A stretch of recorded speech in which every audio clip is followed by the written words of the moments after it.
Okay mga kaisayo, yung gagamitin nating suka ay rice vinegar. At wala kasing suka na kagaya dyan sa atin na suka ng sa niyog, suka ng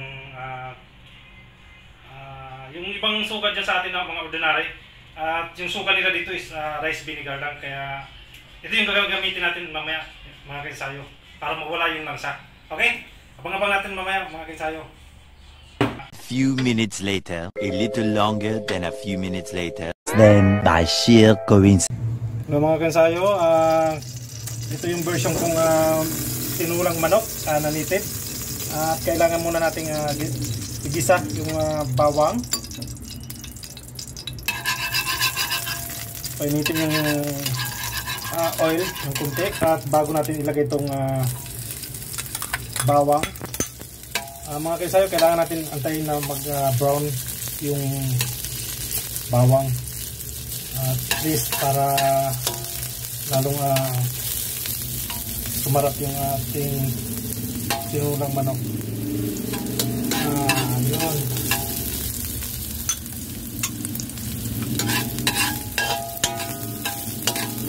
Siyempre mga kaisayo, kailangan na natin isunod yung aluya. Yun, meron tayo. Malit lang na oil mga kaisayo para at least mas maganda yung kunti lang para hindi oily yung ating sinabawang manok. Mga kaisayo, kailangan natin igisa yung native na manok sa bawang at luya para mawala yung kanyang lansa. Ayun mga kaisayo.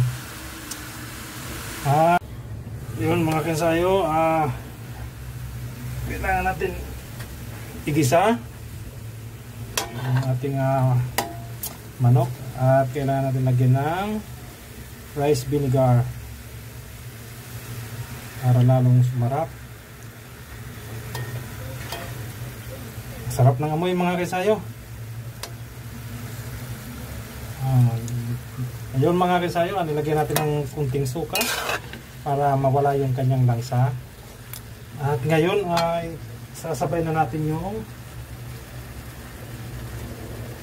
papaya mga kaisayo, at medyo matigas kasi ito para sabay sa pagluto ng kanyang manok na native mga kaisayo. At siyempre mga kaisayo, tatakpan natin ng kunting ilang minuto. Mga kansayo, lagyan natin ng kunting tubig. Nasa sa inyo mga kansayo kung gaano karami ang gusto nyong ilagay na sabaw. Papalambutin natin ng kunting mga 20 to 25 minutes mga kansayo. Buksan natin mga kansayo. Ayun, kumukulo na mga kansayo. At siguro kailangan natin ilagay yung sili. Yun mga kansayo. At syempre yung mga dahon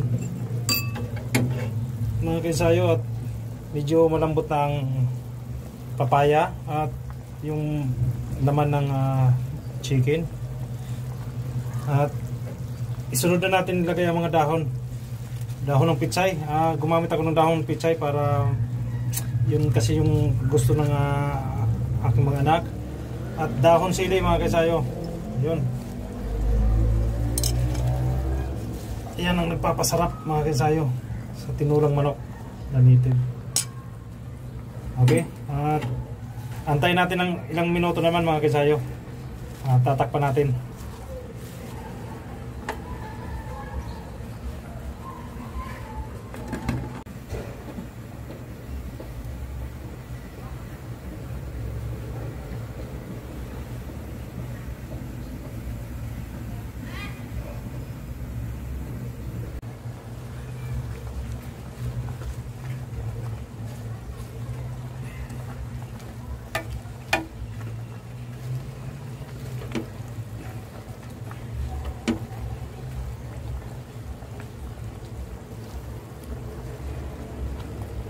Okay mga kaisayo, ready to serve na.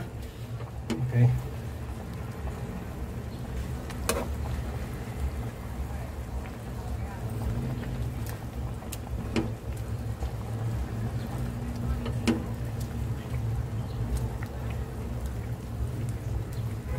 Okay. A few moments later. Okay mga kinsayo, kainan na. Ito na yung finished product natin mga kinsayo. Ito yan.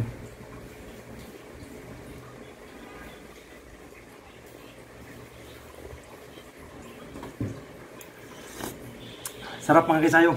Try nyo sa bahay nyo.